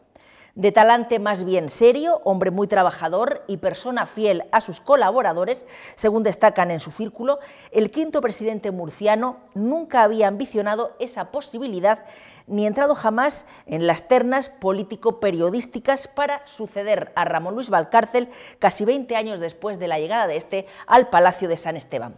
Tras la sorpresa, los primeros gestos de un hombre que ha proclamado trabajo y menos moqueta para los miembros de su futuro gabinete, en el que habrá bastantes cambios de caras y de carteras y a quienes pide pocas fotos y mucho ahínco para solucionar los problemas de esta región, especialmente en materia de empleo. En sus primeras declaraciones como presidenciable, Alberto Garre contaba a los periodistas que es padre de un joven desempleado y de una criminóloga en contrato a media jornada, por lo que dice conocer al dedillo los estragos de la crisis. En el mes escaso de protagonismo, Alberto Garre ha contestado o devuelto todas las llamadas de los periodistas interesados en conocer a los miembros de su futuro equipo, aunque siempre ha invocado al respeto de los tiempos. Este diputado fue la gran sorpresa cuando abandonaron la carrera sucesoria por este orden temporal el vicepresidente en funciones, Juan Bernal, por voluntad propia, y después por una investigación judicial contra el hasta ahora consejero de Educación y Empleo, Pedro Antonio Sánchez. El tercero en la terna era el portavoz parlamentario, Juan Carlos Ruiz, quien, según Valcárcel, no contó con apoyos suficientes en la ronda de contactos que entabló con el Partido Popular. Ahora Garre parece ser que cuenta con Pedro Antonio Sánchez y con Juan Carlos Ruiz para gobernar Murcia hasta mayo de 2015. Y la gran incógnita está en saber si Garre será un presidente en transición hasta que llegue el momento de cualquiera de los otros dos, o si, como dijo, se plantea algo más en el horizonte electoral. Ese era un breve perfil de lo que es Alberto Garre, quinto presidente de la Comunidad Autónoma de la región de Murcia. Yo no sé si a ti te sorprendió, Juan Francisco, su elección. Hombre, sí, porque no sabíamos lo que iba a pasar. O sea, estaba claro que había fundamentalmente, yo creo que una persona que era la que llevaba la delantera en en la carrera sucesoria, si se puede llamar así, que era Pedro Antonio Sánchez, eso estaba claro. Ocurrió lo que ocurrió, yo sigo pensando que Pedro Antonio Sánchez es una persona muy válida para la política y el tiempo pone y quita en su lugar. Digo que lo pienso, luego será lo que Dios quiera, porque esto de la política es más raro que un perro a cuadros escoceses. Aquí pasa cualquier cosa, esto es...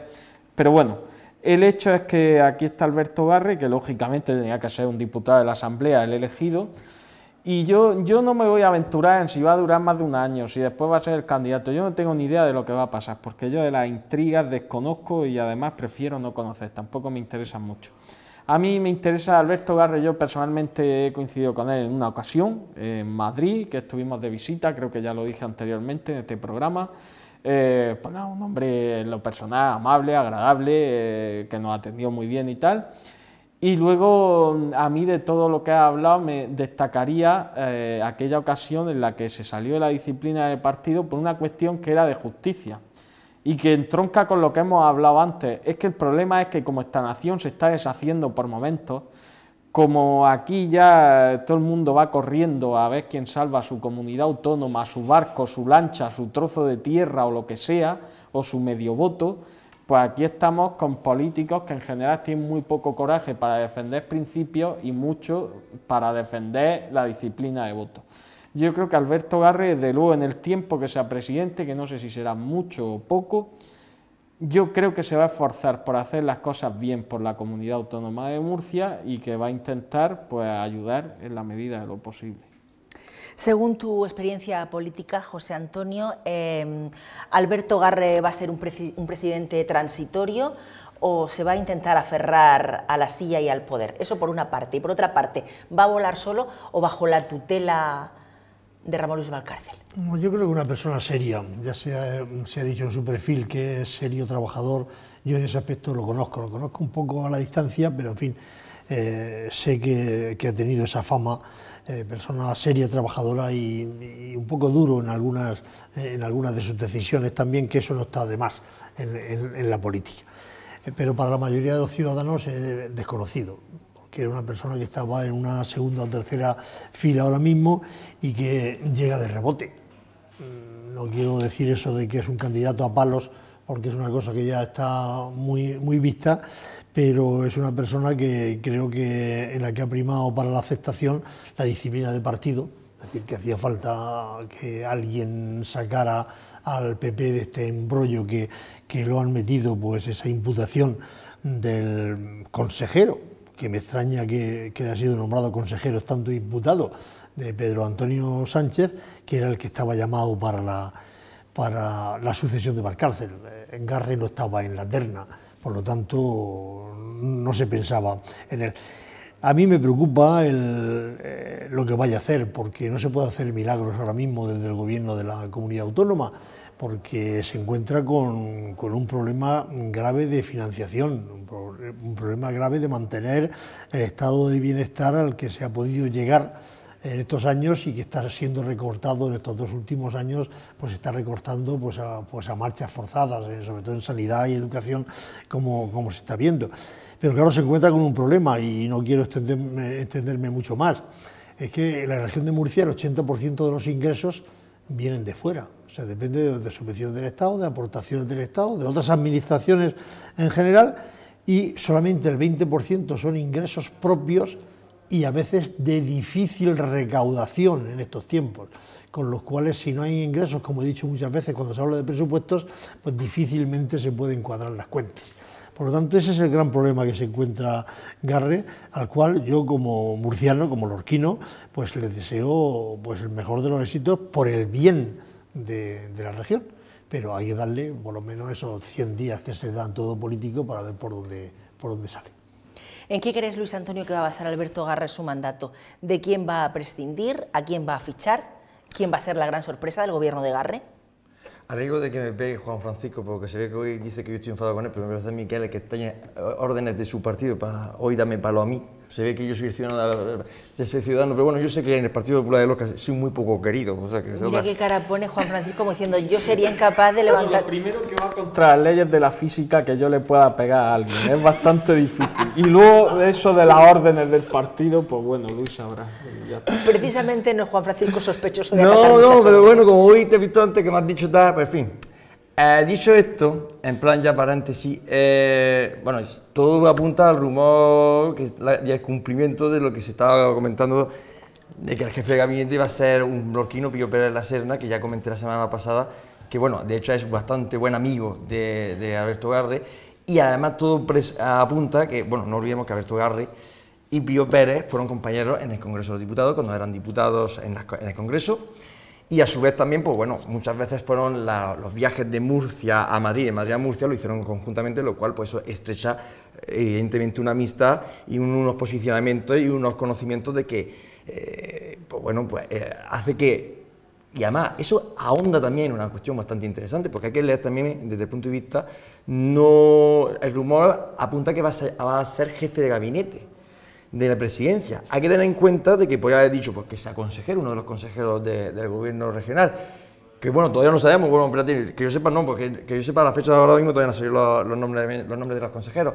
pero el hecho de ser jefe de gabinete es la mano derecha y es que va a estar dirigiendo, porque vamos, es una persona de total y absoluta confianza del nuevo presidente de la comunidad autónoma, por tanto, eso yo creo que es un plus para los lorquinos en el sentido de que, bueno, yo lo manifesté la semana pasada, Pillo es una persona muy asequible, los lorquinos, y además él conoce muy bien la problemática de los lorquinos y además también conoce muy bien lo que Lorca necesita en muchos sentidos y creo que se lo manifestará en su momento al presidente de la comunidad autónoma.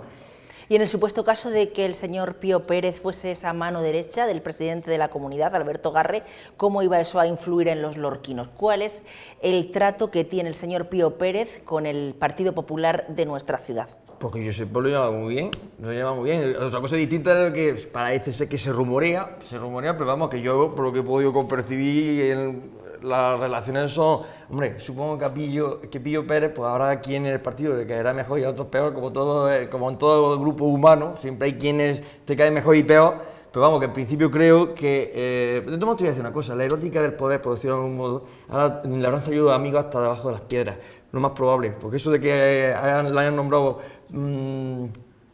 jefe de gabinete, o que lo vayan a nombrar jefe de gabinete, como se está rumoreando, le van a salir de amigos. De momento son rumores, vamos a esperar. Sí, pero bueno, pero si todo apunta a lo que se pretende o se presume, porque vamos, es posiblemente uno de los nombramientos más probables pero bueno, hasta que no aparezca en el boletín oficial de la región de Murcia, nada es cierto. Como bien ha dicho Juan Francisco, en política pasan más cosas más raras. Pues vamos a seguir prácticamente con este monográfico que estamos realizando sobre Valcárcel y sobre Alberto Garre, porque el alcalde de nuestra ciudad, Francisco Jódar, ha anunciado que la primera visita oficial de Alberto Garre como nuevo presidente de la Comunidad Autónoma de la región de Murcia será a esta ciudad. No son cosas de Paco Jódar, sino que ha sido el propio Alberto Garre el que se lo ha comunicado personalmente en los contactos que ambos han mantenido desde que se hizo público que sería el sucesor de Ramón Luis Valcárcel en la presidencia. Jódar ha dicho que Garre tiene una trayectoria política conocida por todo el mundo y ha resaltado que desde el primer momento se puso en contacto con él cuando el partido decidió que sería el sucesor y que hace solo unos días le anunció su intención de que Lorca fuera el primer destino en sus visitas oficiales una vez investido presidente. Ha resaltado que ve al nuevo presidente predispuesto a seguir colaborando con entrega en la reconstrucción de Lorca y ha puesto de relieve que con Garre mantiene una relación personal y de amistad que va a facilitar mucho las cosas. También ha indicado el primer mandatario local, Francisco Jódar Alonso, que ante este relevo en la presidencia su intención es que las cosas sigan como están sucediendo, es decir, en la línea de colaboración entre la comunidad y el Ayuntamiento de Lorca en los asuntos relacionados con la reconstrucción y recuperación de la ciudad tras los temblores de tierra del año 2011. ¿Con qué ánimo vendrá a Lorca el señor Garre, Juan Francisco? Pues bueno, en primer lugar espero que con muy buen ánimo, porque recién estrenada la presidencia pues no puede traer otro, pues nada.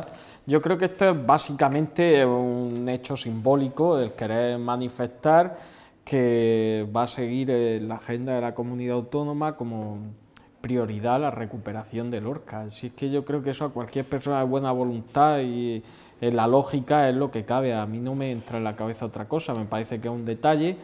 No descubro nada al decir que fue porque esto no es una primicia mía ni nada que yo haya descubierto. Esto lo dijo Paco Jódar en la anterior ejecutiva del partido, que había sido el propio Alberto Garre quien había tomado la iniciativa y lo había llamado al alcalde y le había dicho que en cuanto fuera presidente lo primero que iba a hacer era venir a Lorca.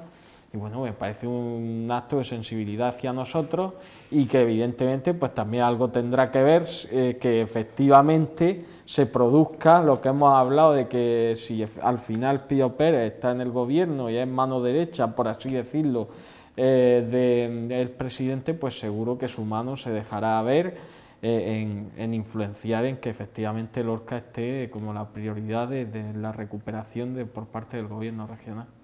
¿Qué podemos esperar, José Antonio, del presidente Garre en los lorquinos? Hay que esperar. ¿Es todavía un melón sin abrir? Hay que esperar, sí. Yo creo que en parte sí, porque me parece muy bien que venga con muchos ánimos a Lorca, pero que venga también con perras.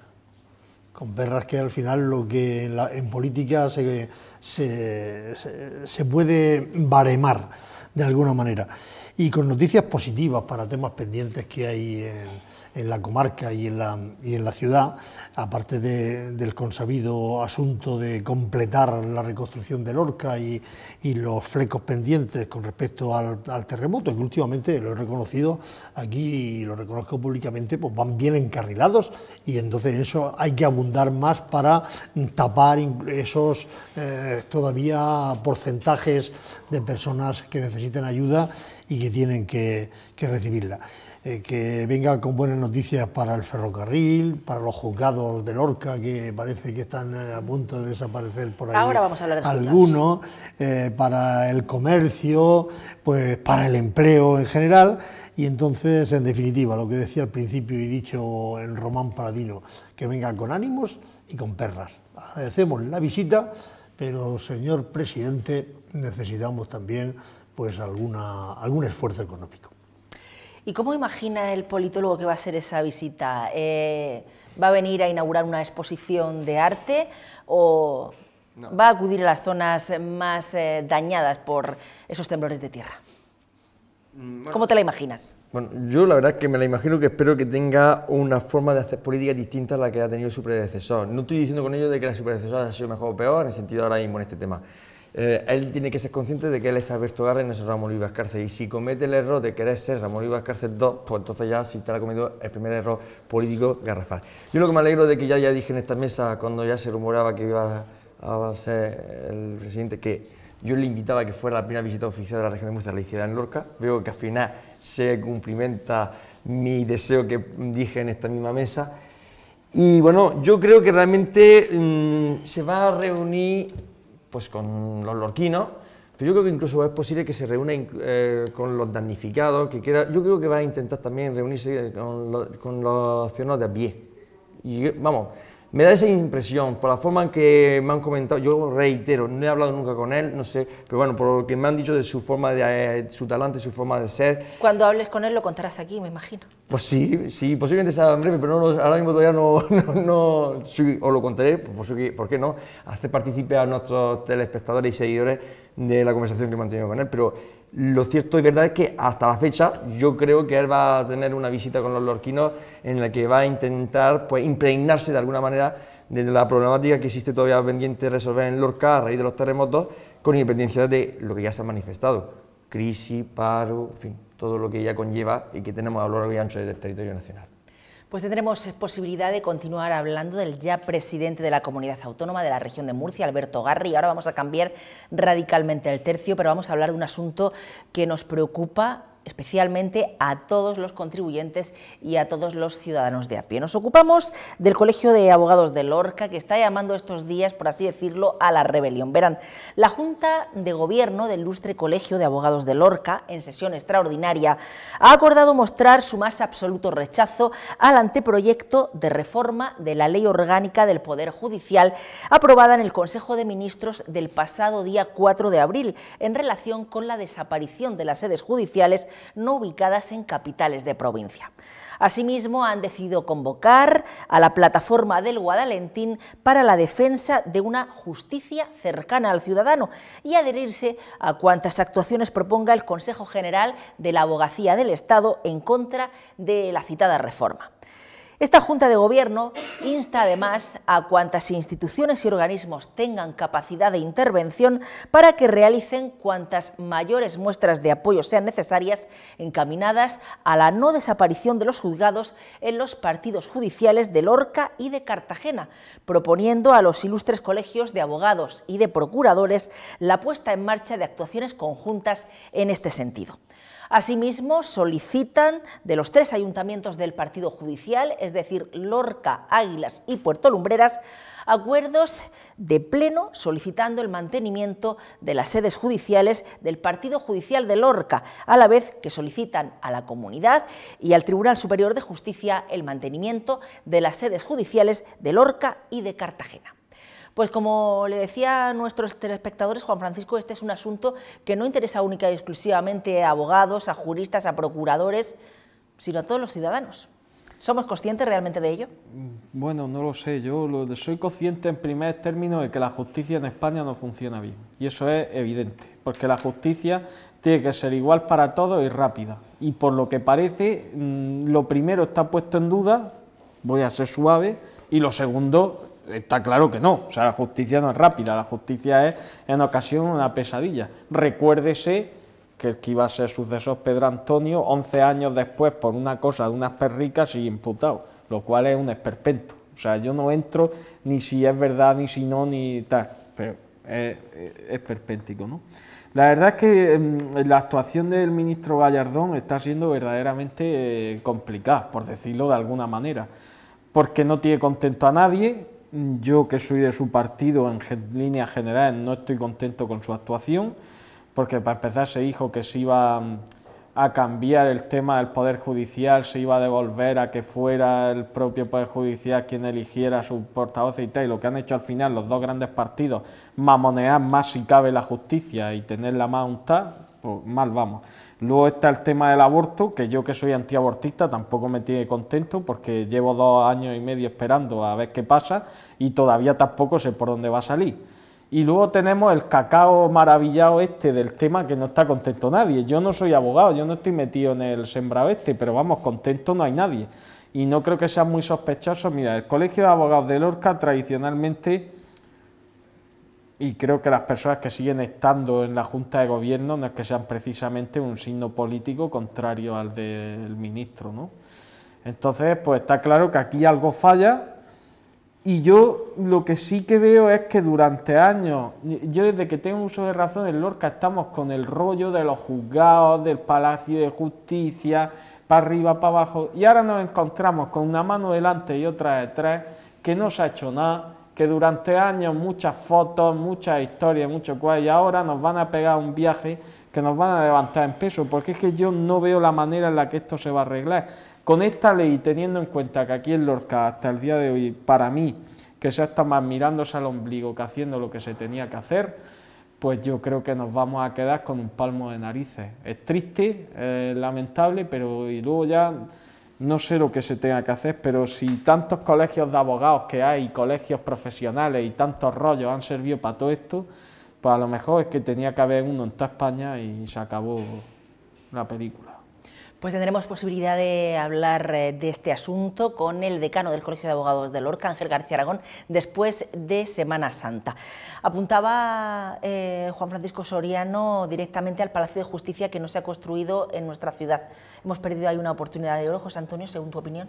Pues sí, en parte sí, pero no se debe el tema solo a la obra, sino al concepto de justicia para todos que tiene el señor Ruiz Gallardón, como está demostrando en otros temas.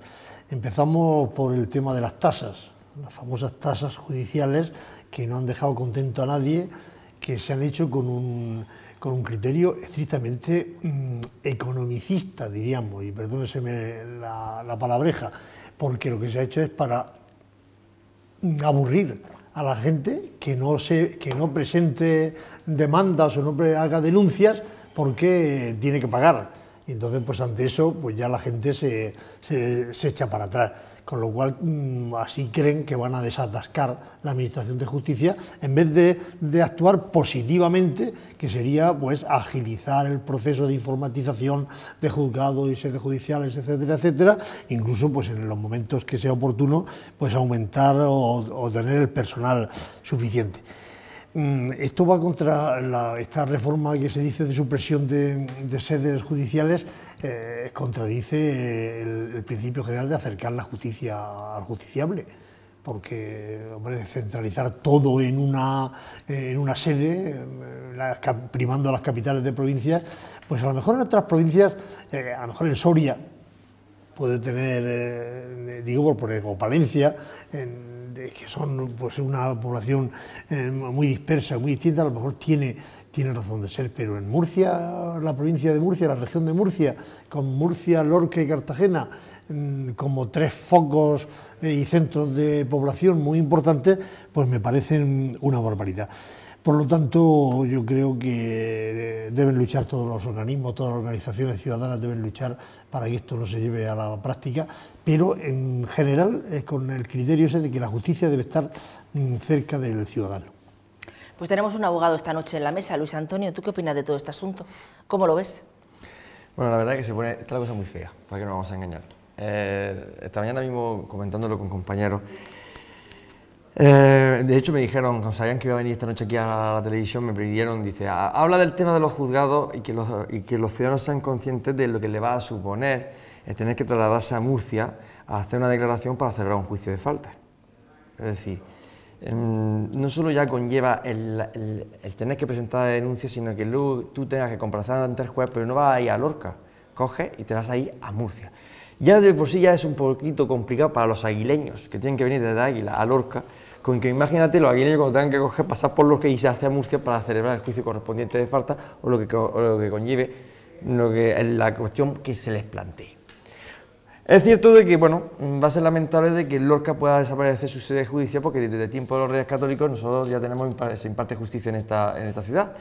Y por tanto, pues bueno, pues desde que tenemos corregido que tenían potestad jurisdiccional, pues se ha ido impartiendo justicia en este pueblo y posiblemente pues el señor Gallardón nos rebate tal cosa. Otra cosa distinta, que bueno, es verdad cierto de que estamos ante un anteproyecto de ley, es verdad de que dentro del proceso de enmienda pues podría ser, échale mano, que dijeran, voy a hacer la salvedad del caso de la región de Murcia. Evidentemente habrá otros tantas a lo largo y ancho del territorio español, pero que puedan decir que debido a las particularidades administrativas que tiene Lorca y Cartagena en la región de Murcia, porque se permanezcan las sedes judiciales de Lorca y Cartagena en su caso.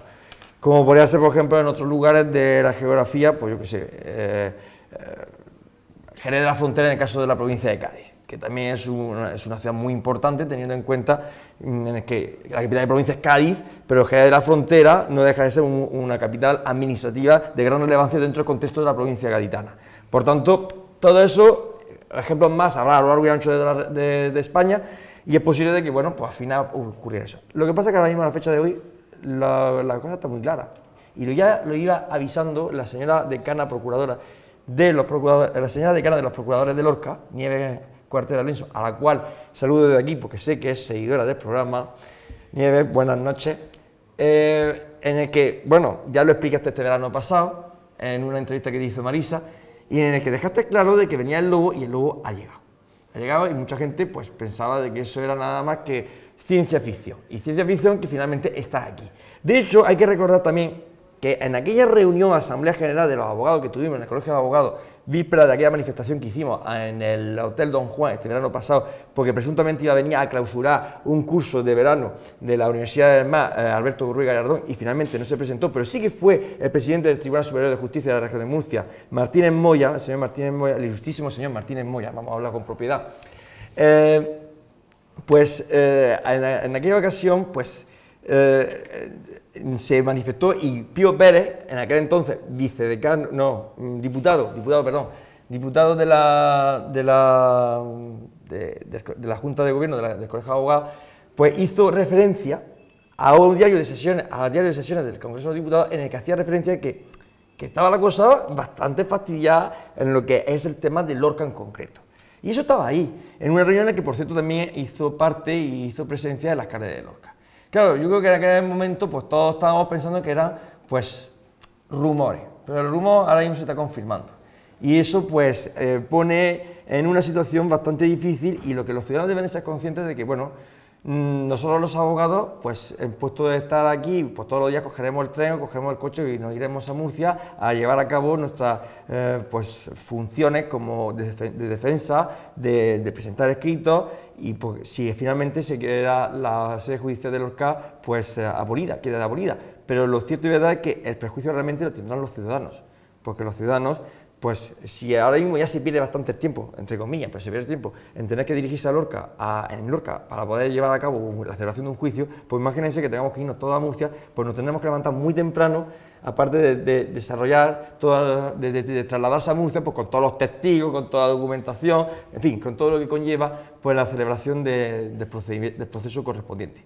Por tanto, señores, tengan en cuenta de que los juzgados no es un problema de nosotros, sino que ustedes mañana puede ser que estén llamando a la puerta del juzgado pidiendo justicia y se vean en un brete en el sentido de que también encarecerá, todo esto encarecerá también la justicia, porque evidentemente el hecho de que un abogado tenga que trasladarse de Lorca a Murcia, pues eso conlleva también unos gastos que evidentemente a la fecha de hoy no se devenga, porque evidentemente tú no vas a pasar una minuta a tu cliente porque estás en el propio lugar. Pero si tienes que, en ningún momento, yo me acuerdo por ejemplo que yo tuve un juicio en la Audiencia Nacional de Madrid, evidentemente, pues yo devengué, en ese caso, no solo ya mi ejercicio profesional en la materia, sino también unos gastos de desplazamiento porque tenía que, pero no porque yo quisiera que el juicio se celebrara en Madrid, es porque la competencia le correspondía a la Audiencia Nacional sobre el tema en concreto que había planteado mi cliente, por tanto, y por el que pedía justicia. Entonces, pleitos tengas y los ganes, decía la maldición gitana. Último tema de la noche, que nos vamos a la serenata de la Virgen de los Dolores. Señores, por lo menos, ¿quién les habla? Actualmente se exhibe en las salas de cine de España la última película dirigida y protagonizada por George Clooney, The Monument Men, un film basado en hechos reales que cuenta la historia de un grupo de expertos de arte en plena Segunda Guerra Mundial que viajan por Europa para recuperar obras de arte que habían caído en la Alemania nazi. España tendrá a partir de ahora sus propios Monument Men. Efectivos de la Unidad Militar de Emergencias han realizado estos días una serie de ejercicios en Cuenca centrados en la protección del patrimonio histórico y cultural ante cualquier catástrofe. La idea de este curso surge precisamente a raíz de los terremotos de Lorca, a donde la UME se desplazó nada más producirse la catástrofe natural. El curso ha sido impartido por expertos en patrimonio y por bomberos de varias ciudades españolas que ayudaron en la reconstrucción de la Ciudad del Sol. Las técnicas ensayadas se centran en asegurar edificaciones históricas de alto valor cultural y patrimonial ante seísmos o inundaciones. Los miembros de la UME que han recibido esta formación también han aprendido cómo tratar no solo el continente, sino también el contenido, es decir, rescate y puesta a salvo de cuadros, muebles, esculturas, orfebrería, documentos históricos y demás bienes de valor. Pues al hilo de esta noticia hemos querido preguntarle a los espectadores del Arca de Marisa ¿para qué sirven los militares hoy en día? ¿Qué función tienen? Esto es lo que contestaban. Pienso que es para defender a su patria, a España. Contra la función, pues mantener la paz y luchar en contra de todas las guerras y todas las cosas. Para defendernos, ¿no? En caso de o ayuda o como pasó aquí en Lorca hace unos años, por desgracia. Y bueno, siempre tiene su apoyo y su ayuda para quien haga falta. Hoy en día está para la seguridad y para el bienestar de la gente, más bien, ¿no? Digo yo, están para ayudar más bien que no para defensa, poca. Y esperemos que no haga falta para defensa, que sea para servicios sociales más bien, de catástrofes o cosas similares. Pues supongo que es una medida de seguridad para un Estado, sobre todo para proteger a la población, mantener un poco el orden, no sé. Supongo que hace falta lo del ejército hoy día. Y ahí están. Por lo menos aquí en España no sirven para mucho, desde luego, pero para otros países se ve que sí. Lo hemos visto aquí en Lorca, para lo que sirve, en parte de su función, y en teoría va a defender las fronteras, en teoría, entre comillas. la función del ejército en general es la defensa del territorio nacional y de sus intereses, ¿no? Y hoy día, además de eso, prestan funciones de auxilio humanitario a nivel internacional en misiones de paz fuera de España, ¿no? Yo creo que eso es muy importante. Yo no sé ahora mismo para qué sirve, porque aquí mismo, aquí en Lorca no hay ningún militar ni ninguno. Ahora, quitarnos lo del cuartel y ya no sé, yo como no he hecho la mili ni nada, por eso mismo no sé lo que más o menos desempeñan los militares. Bueno, pues yo creo que los militares de hoy en día pues son la defensa del Estado. La función que tienen hoy en día, pues supongo que principalmente humanitaria, creo que deben de estar, y creo que es una buena fuerza de Estado. Creo que aquí también, con respecto al terremoto, la UME, que no creo que una parte de los militares pues hizo muy buena función. Yo creo que es interesante de que sigan estando.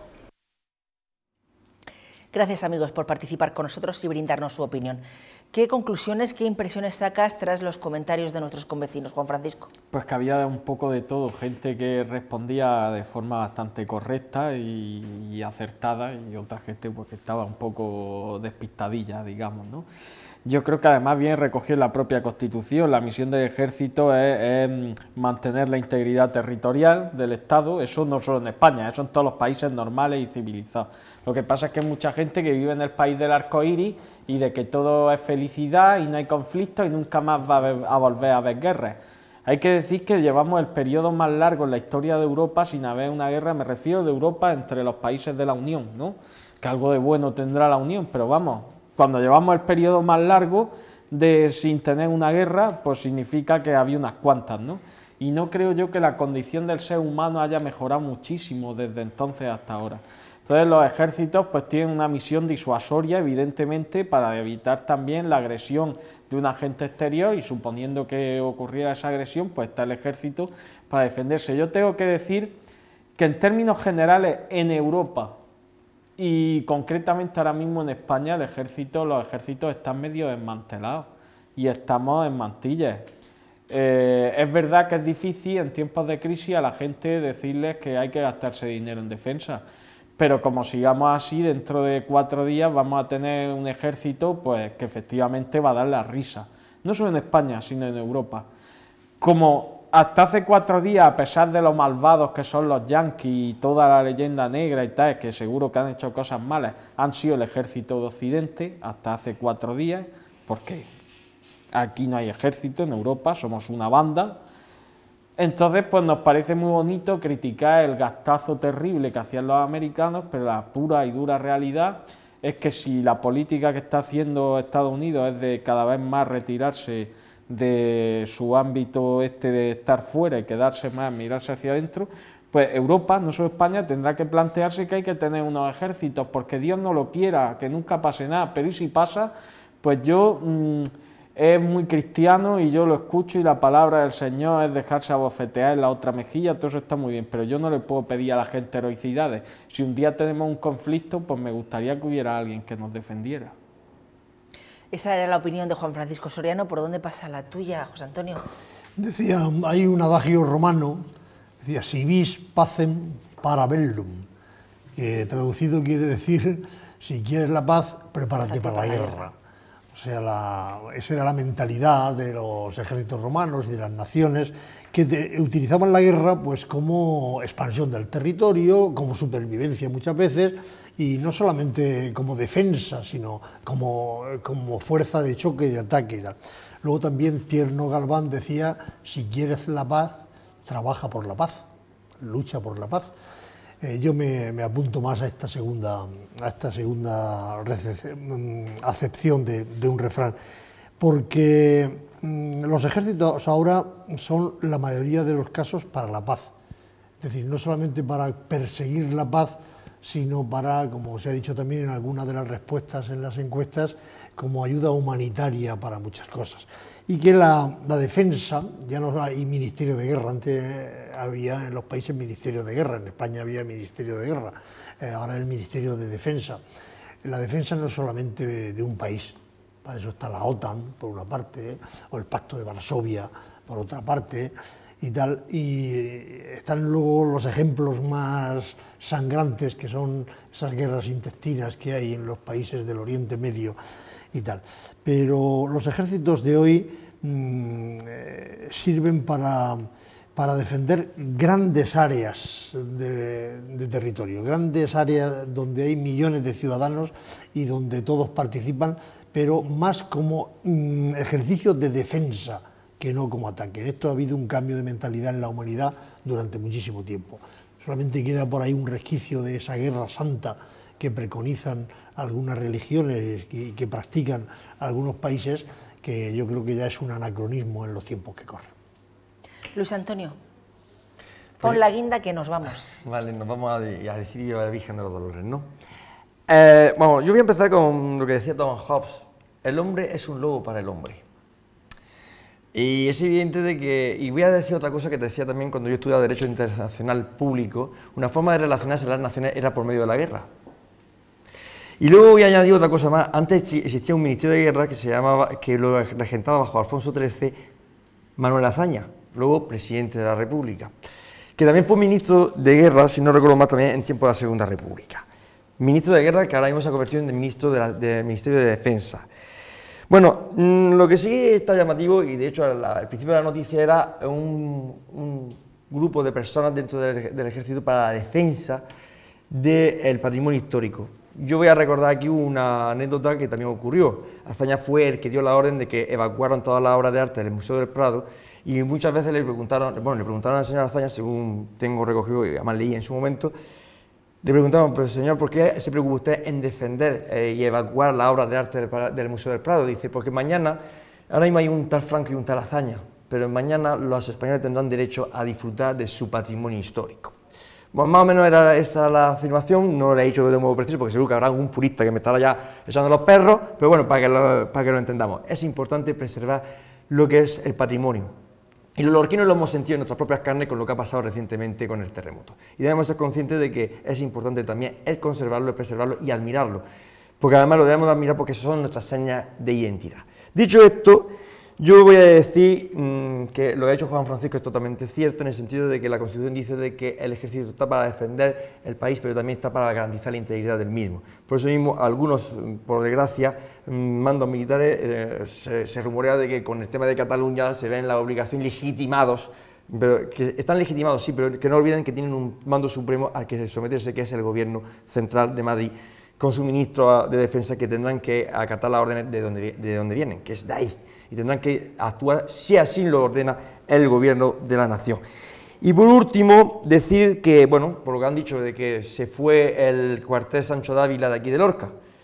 Antes había una política del ejército en España de garantizar la paz interior del país, porque era reminiscencia de lo que le pasaba del régimen autocrático franquista, en el que evidentemente pues, había que tener el ejército más o menos colocado a lo largo y ancho de todo el territorio nacional para poder controlar las posibles sublevaciones que pudiera haber y garantizar por tanto la dictadura, ¿no? Evidentemente eso ya perdió su razón de ser, se comienza una remodelación de todo lo que es el sistema defensivo de España y se concentra en lo que son las fronteras del país. Pero no olvidemos una cosa, señores. Tenemos un enemigo latente, por suerte o por desgracia, las buenas relaciones existentes con el norte de África, pues sí, son fantásticas y maravillosas, pero no olvidemos de que siempre hay algunos, pues sobre todo los islámicos y los más recalcitrantes, como bien ha manifestado también incluso antes José Antonio, con el tema de lo que llaman la Guerra Santa. Algunos recuerdan y dicen en algunos foros que hay que recuperar al Andalus, Por tanto, como bien también ha manifestado Juan Francisco, no estamos en el país de la maravilla. Esto no es...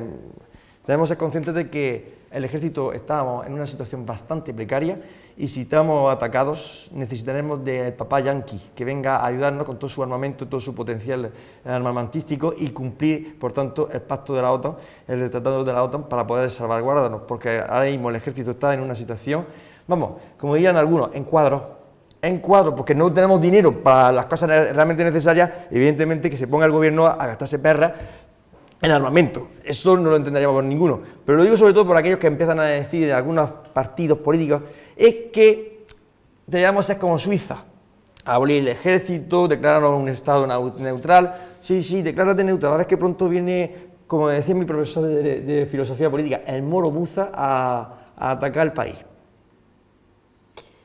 Y lo dice el presidente de la federación que aglutina a moros, cristianos y judíos, sí, pero, Luis Antonio Torres de la Casa. Sí, pero vamos, el moro buza es una expresión claramente española. Y todos sabemos que el moro buza, además, referencia clara a Abdelaziz ibn Musa, que fue el que llegó en el 713 a la península ibérica. Y además, de hecho, estuvo aquí en Lorca en el 713. En nuestra Wikipedia andante, Luis Antonio Torres del Alcázar. Juan Francisco Soriano, muchísimas gracias por habernos acompañado en esta ocasión. A vosotros. Un placer como siempre, Luis Antonio. No, gracias a vosotros. Y viva el Paso Azul. Dicho queda. Y hasta muy pronto, José Antonio Gallego. Sí, yo te doy una Rebeca blanca, ¿eh? Que conste. Se nota. Se siente, el blanco está presente. Amigos, lo dicho, esto no da más de sí, pero ustedes y yo nos encontramos, Dios mediante, mañana en la principal arteria de la ciudad, la avenida Juan Carlos I, en esa retransmisión que esta casa, Comarcal Televisión, va a hacer en directo de la procesión del Viernes de Dolores. El Arca, recuerden, vuelve a soltar amarras, Dios mediante, el próximo martes. Hasta entonces, gracias por la atención que nos han brindado y que tengan una muy buena Semana Santa. Buenas noches.